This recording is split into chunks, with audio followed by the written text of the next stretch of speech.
गुरु तुम हो ज्ञानी ज्ञान के दाता, मुनि गुरुवर को करके प्रणाम गाऊं मैं सुबह शाम। तुलक सागर एक नाम एक नाम। समझ गए क्या? ऐसी बातें आपको डायरेक्ट समझ में आती हैं। सत्य खराब नहीं होता, मन खराब होता है। सत्य तीखा नहीं होता है, मन तीखा होता है। खराब मन हो, सच बोलो तो भी बुरा लगता है, ध्यान रखना। विचार करिए आप, सच तो बहुत मीठा है। प्राण घातक मत बोलो, किसी को दर्द देने वाले शब्द मत बोलो, हित मित प्रिय बोलो। जरूरी है तो बोलो, वरना बोलने की कोई जरूरत नहीं है, ध्यान रखना। दूसरों को, कई लोग बड़ी स्टाइल से सच बोलते हैं, बड़ी स्टाइल से ना। 3 महिलाएं मंदिर में बैठी थी और तीनों अपने पति की बुराई कर रही थी। मेरा पति तो ऐसा, मेरा तो वैसा, कुछ करते ही नहीं है, सुबह से 1 गिलास पानी भी नहीं लेता, हाथ पे जाके देना पड़ता है, इतना कम वक्त है कि सब्जी भी लेके नहीं आता, मुझे ही करना पड़ता है, बस तनख्वाह लाके रख देता है। बिल्कुल मैं तो मर गई कर करके काम। पति की बुराई कर रही है मंदिर में बैठ के। दूसरी कह रही है तेरा तो ठीक है, मेरा तो और महामूर्ख है। बोले क्यों? बोले फूल मंगाया और गोभी का फूल लेके आ गया, ऐसा मूर्ख है। बोली इतना मूर्ख मिला है मुझे, क्या बताऊं। मैंने सुना, मैंने कहा क्या कर रही है दोनों? बोली नहीं नहीं कुछ नहीं कर रहे, आप तो अपने दर्शन करो भगवान के। अरे तो मैंने कहा दर्शन में मुझे कुछ सुनाई दे रहा है। बोली नहीं नहीं, हम तो आपने कहा था ना कि पर्यूषण चल रहे हैं तो रोज आलोचना पाठ पढ़ो, तो आलोचना पाठ पढ़ रहे हैं। अरे हमने कहा ये आलोचना कही थी, पति की आलोचना की अपनी आलोचना? बोले अब आलोचना तो आलोचना है, किसी की भी कर लो। उतने में एक बाजू में एक और बैठी थी, वो बोली कि तुम लोग को शर्म नहीं आती, मंदिर में बैठ के पति की बुराई कर रही हो। मेरा पति तो इतना निकम्मा है, इतना बेकार है, बायाद है, लेकिन मजाल मेरे मुंह पे कभी बुराई आए। अब सोचिए, सच बोलने का देखो तरीका, देखो। मजाल मैंने कभी पति की, इतना थर्ड क्लास है बेवकूफ, लेकिन मजाल कभी जिंदगी में मैंने पति की बुराई की हो। ध्यान रखना, कितने स्टाइल से बोल जाते हो। पर निंदा और झूठ तज, साच जवाहर कोल, सतवादी जग में सुखी। सत्य बोलिए, बचनों के घाव। भाषा तोड़ती है, भाषा जोड़ती है। भाषा ही जोड़ देगी, भाषा ही तोड़ देगी। कैसे वचन? कठोर वचन मत बोलो, कठिन वचन मत बोल। सच को कैसा बोलो? मीठा मधुर, अच्छे से उसके दिल बाग बाग हो जाए, वह होता है सत्य वचन। कड़वा बोला तो वो भी असत्य वचन में ही जाता है। मान्यवर, झूठ मीठा भी मत बोलो, कड़वा भी मत बोलो। सच कड़वा मत बोलो, मधुर बना करके बोलो। एक कहानी मुझे बहुत अच्छी लगती है, सुना दूं? इच्छा तो नहीं हो रही भोजन की? अब ये भी सच बोल रहे कि झूठ, मुझे क्या मालूम। आज तो सत्य वचन है, आज तो सच बोलो। या क्या हुआ कि एक बहुत बड़ा सम्राट था, उसके नगर में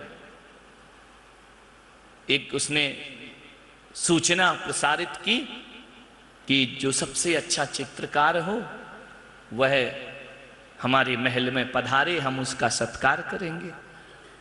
बड़े बड़े चित्रकार आए कि राजा सत्कार करेगा, कोई अंगला कंगला व्यक्ति तो सत्कार कर नहीं रहा है, सम्राट कर रहा है, कुछ ना कुछ तो देगा।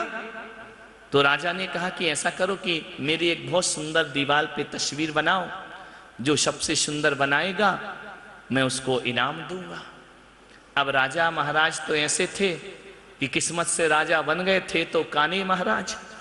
एक तो फ्यूज थी, हेडलाइट बंद पड़ी थी, दिखते ही नहीं था। जो आया सबने चित्र बनाए। राजा ने कहा हट, ऐसा कैसा चित्र है, तुझे नहीं मिलेगा इनाम, तुझे नहीं मिलेगा। लोगों ने कहा हुजूर जैसे आप हो वैसे ही तो बनाया है। बोले नहीं नहीं, ये मुझे पसंद नहीं, ये नहीं, बिल्कुल आउट, कोई इनाम नहीं मिलेगा। सबने कान्हा राजा बना दिया। अब कान्हा बना दिया तो राजा काहे को सम्मान करने वाला है, विचार करिए। क्या किया, सबको हटा दिया, भगा दिया। एक चित्रकार आया, लटक गए, हर जगह लटके हैं। सन्यास ले रहे थे उसमें लटक गए, ब्रह्मचारी बन रहे थे उसमें लटक गए, दो दो खिला रहे इसमें लटक गए। जिंदगी इनकी लटके लटके जाएगी। जो लटक गए वो भटक गए। ध्यान रखिए, विचार करिए। तो क्या किया, एक चित्रकार पहुंच गया, उसने कहा महाराज मैं बनाता हूं आपका चित्र। ये तो सब मूर्ख लोग हैं जिनने चित्र बनाए, देखना मैं बनाता हूं। उसने बनाया, जैसे ही पर्दा खोला राजा ने कहा क्या बात है, क्या चित्र बनाया तूने, जीवंत चित्र बना दिया। मैं तुझे अपने गले का हार तोड़ करके राजा ने दे दिया। ऐसा चित्र मैंने आज तक नहीं देखा। अरे तो सारे चित्रकारों ने बोला है कि यार इसमें ऐसा क्या और इसमें ऐसा क्या। उसने सत्य को मीठा बनाने का प्रयास किया। मालूम है क्या किया, वो राजा कान्हा था, चित्र सबने कान्हा बनाया, इसने साइड पोज बना दिया। समझ में आई बात, नहीं आई।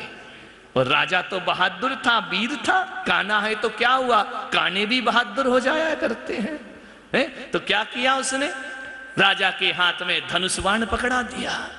अब धनुष बाण पकड़ाओगे, जब तीर चलाओगे तो एक तो आंख वाला भी बंद कर लेता है ना, नहीं कर लेता है।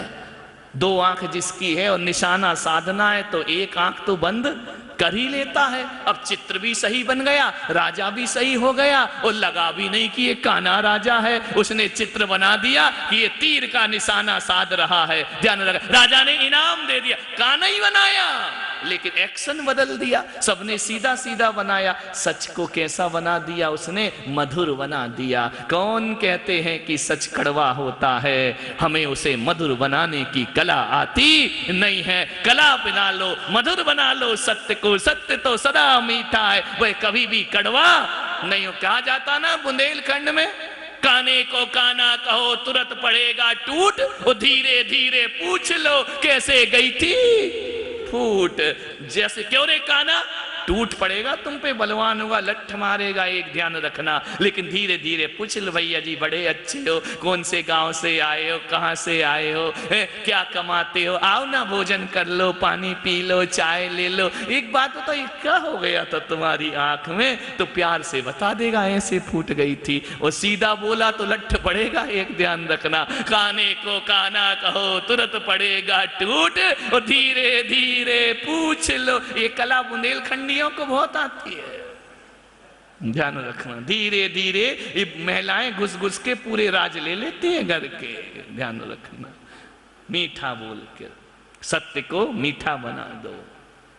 मीठा बनाओगे बड़ा आनंद आएगा, सुनने वाले को भी आनंद आएगा, बोलने वाले को भी आनंद आएगा, आपकी भी सत्य की रक्षा हो जाएगी। ध्यान रखिए, सोचना है आपको, कठिन वचन मत। झूठ बोलने से भी ज्यादा खतरनाक कठोर बोलना हुआ करता है। कठोर मत बोलो, मीठा बोलो, आनंद के साथ बोलो, प्यार के साथ बोलो। आदमी सब कुछ, प्रेम में तो मार भी बर्दाश्त है, और नफरत में प्रेम भी ऐसा लगता है कि दिखावा कर रहा है। ध्यान रखिए, वो नफरत भरा प्रेम भीतर ईर्ष्या भरी है, मन खराब है, उसका सारा प्रस्तुतिकरण औपचारिक हो जाया करता है, बाहर से दिखा करता है, भीतर से नहीं दिखा करता है। भीतर की पवित्र भावनाओं के साथ जीवन को सार्थक करने का प्रयास कर।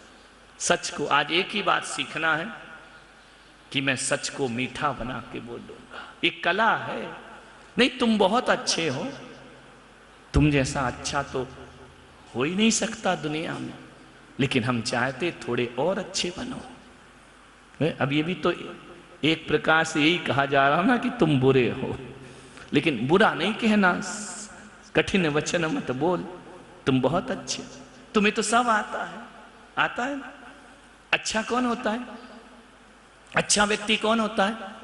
जो अच्छा करता है वो अच्छा नहीं होता, अच्छे को जो और अच्छा बनाता है वो अच्छा हुआ करता है। अच्छे को और अच्छा बनाओ, जीवन में एक विद्यार्थी की भांति जियो, एक स्टूडेंट की तरह जियो, और अच्छा और अच्छा और अच्छा, कितना अच्छा कर सकते हो वह जीवन की साधना। सत्य, आप सब कुछ अच्छा करते हो। मैं ब्रह्मचारी था, एक बार भोजन करने को गया अहमदाबाद में, शुरू में था मैं 93 में, और राजेश ब्रह्मचारी जो अब इस दुनिया में नहीं है, मैं उनके साथ था। वहाँ पे एक महिला के यहाँ भोजन करने गया, श्राविका के घर में। उसने बड़े प्रेम से भोजन परोसा, भोजन परोस रही है।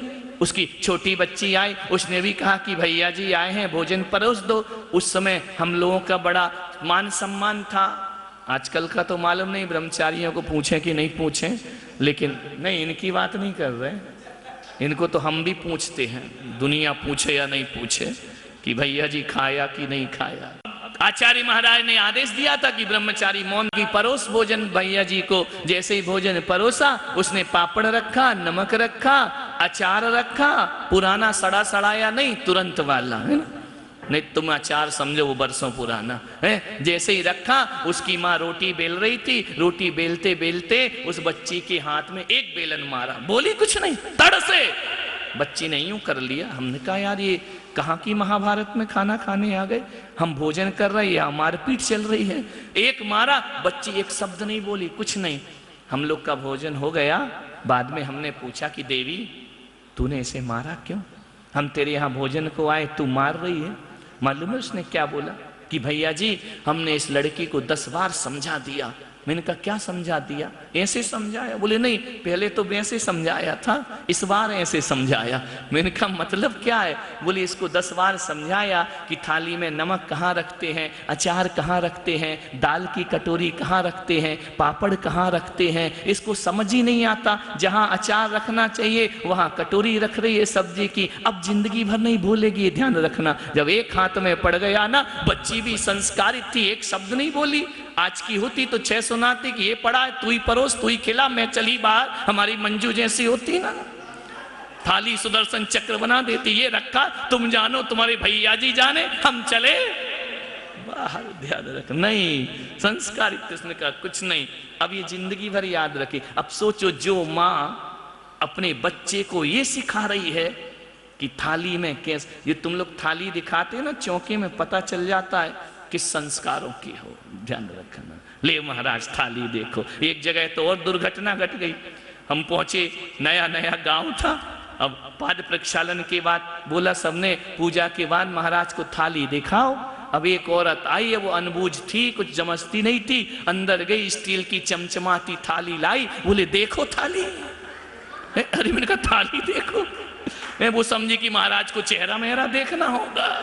बोले थाली दिखाओ। बाद में बोला अरे करम जली, ये थाली नहीं, भोजन की थाली दिखा। ऐसी ऐसी मिल जाती है, क्या करे। वो ऐसी थाली घुमा रही, देखो महाराज थाली देखो देखो। हमारी बब्बा भी देखे जा रहे हैं। हमने कहा बब्बा जी महाराज क्या देख रहे हो, है तो कुछ नहीं। विचार करिए, सोचना है आपको। तो इतनी व्यवस्थित, क्या सामान कहाँ रखना, कैसा रखना, कैसा दिखना चाहिए। आपको थाली लगाना तो आता है, और अच्छी लगाओ। भोजन करना तो आता है, अच्छे से करो। हम लोग जब छोटे थे तो भोजन करते थे ना, तो ऐसा खाते थे तो ऐसा गिर जाता था। बचपन में हमारी माँ हमको बहुत डंडे से मारती थी, नहीं गंदगी नहीं होना। आज जितनी भी सफाई यदि हमको आई है ना, तो हमारी माता की डांट के कारण वह सफाई आई है। उन्होंने हमें हमेशा रखा कि देखो अपने पास कुछ नहीं है, 2 जोड़ी कपड़े पहनना लेकिन साफ पहनना। 10 जोड़ी अमीरों जैसे ढेर लगा के गंदे पहनने की जरूरत नहीं है। तुम्हारी कॉलर में काला कलर नहीं होना चाहिए। डांटा करती थी, कहती थी भोजन करो तो कोई भोजन में आपके हाथ गंदे नहीं होना चाहिए, साफ रहना चाहिए, ऐसा भोजन करो। हमारी माँ कहती थी कि यदि आप भोजन कर रहे तो इस अंदाज में करना कि बाजू में कोई खड़ा है तो तुम्हारी थाली में बैठकर खाने के भाव रखने लगे कि हम भी। ऐसा मत खाना कि ये कहीं जा रहा, वो कहीं जा रहा, चले खा रहे हैं, बाजू वाला उल्टी कर दे तुमको देख करके। सही करो, व्यवस्थित करो। जान मैं मुनि बन गया तब भी मेरी माँ ने मुझे एक दिन टोका। उन्हें किसी ने आ गई होगी कोई बुंदेलखंडी, कड़ी पी लो। अब हम भी बातों में आ गए, उनका पी लो क्या दिक्कत है। अब वो लगी कड़ी, अक्कल एक कह रही थी कि दाल पी लो, दाल पी। तो मैंने तो कहा भाई, मैं तो उस डर के मारे आज तक नहीं पीता मैं। बोले कड़ी पी लो, कड़ी पी लो। अब उसने भर दी, अब भर दी तो वो टपक गई। अब जैसे ही पी तो इधर लग गई हाथों में। मेरी माँ बाजू में खड़ी थी, पहले बार बार आहार देती थी खड़ी होकर के। उसने धीरे से मुझसे कहा, महाराज बन गए, तुमको कड़ी खाना नहीं आती। अरे बाप रे, मैंने कहा यहाँ भी नहीं छोड़ेगी। उस दिन से मैंने कहा कड़ी पी नहीं बंद कर दो। ध्यान रखिए, सोचना है आपको, विचार करना है। सत्य को व्यवस्थित बनाओ, आनंदित बनाओ, अच्छा प्रस्तुतिकरण होना। इंटेंशन कितना भी अच्छा हो, प्रेजेंटेशन यदि गलत है तो इंटेंशन की कोई कीमत नहीं रहा करती है। ध्यान रखना, दुकानों में माल कचरा हो, प्रेजेंटेशन अच्छा हो तो बिक जाया करता है, कितना भी अच्छा। दुनिया पैकिंग का जमाना है, पैकिंग अच्छी होना चाहिए। 10 रुपए का पेन लाओगे, 12 रुपए की पैकिंग होती है। बोले महाराज को देंगे। अरे मैं कहते कागज में क्यों पैसा बर्बाद किया। बोले महाराज वो पैकिंग से ही तो तुम अट्रैक्ट हो गए, अंदर तो हमें भी मालूम है कचरा है। ध्यान रखना, विचार करना है आपको। विज्ञापन का जमाना है, अच्छी प्रस्तुति अपने वचनों की, अच्छी प्रस्तुति अपने विचारों की, अच्छी प्रस्तुति। आज इतने लोग यहाँ आकर बैठे हैं, क्यों सुन रहे हैं, क्यों बैठे हैं, क्यों घर छोड़कर आए हैं। प्रवचन तो बहुत होते हैं ना, प्रेजेंटेशन अच्छा होना चाहिए तो आदमी का मन फिर बाहर जाता नहीं है। प्रस्तुति अच्छी करो किसी भी कार्य की। आपकी पूजन की थाली बहुत अच्छी लगना चाहिए, आपके भोजन की थाली बहुत अच्छा लगना चाहिए। आपका व्यवहार अच्छा है, इसे और अच्छा बनाने का प्रयास करो। आप भोजन अच्छा बनाती हैं, और अच्छा बनाने का प्रयास करो। जो पत्नी घर में अच्छा भोजन नहीं बनाती ना, उसका पति बाहर खाता है जाकर के। ध्यान रखना, ऐसा बनाओ कि पानी पूरी किसी ठेले में जाकर ना खाए, वो कहे कि नहीं मेरी पत्नी से अच्छा पानी पूरी तो दुनिया में कोई और। लोग कहते हमारे पति ढाबे में खाते, तुम बनाते ही ऐसा ढाढक्कन का हो तो ढाबे में जाके तो खाएगे ही, क्या करोगे। अच्छा बनाओ, अच्छा करो, कोई यहाँ वहाँ भटकने वाला नहीं। तो कहने का मतलब सत्य को मधुर बनाने का प्रयास करो, जीवन सार्थक होगा। सारण पुण्यार्जक परिवार जिन शरणम तीर्थ धाम के परम संरक्षक संघपति श्री प्रदीप मामा, प्रतिभा मामी, भोपाल। गुरु तुम हो ज्ञानी, ज्ञान के सागर,